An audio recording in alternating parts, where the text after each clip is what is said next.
Welcome to our tutorial on updating your email address in the Orbitz app. Whether you've changed your email or simply prefer to use a different one for your travel bookings, this guide will walk you through the process step by step.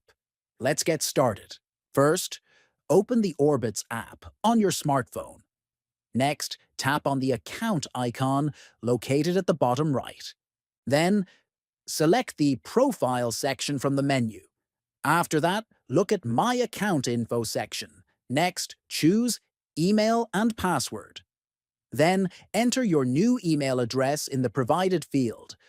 After that, re-enter the new email address to confirm.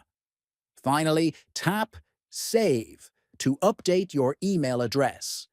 By following these steps, you can easily update your email address in the Orbitz app. If you encounter any issues or need further assistance, consider reaching out to Orbitz customer support. Happy travels!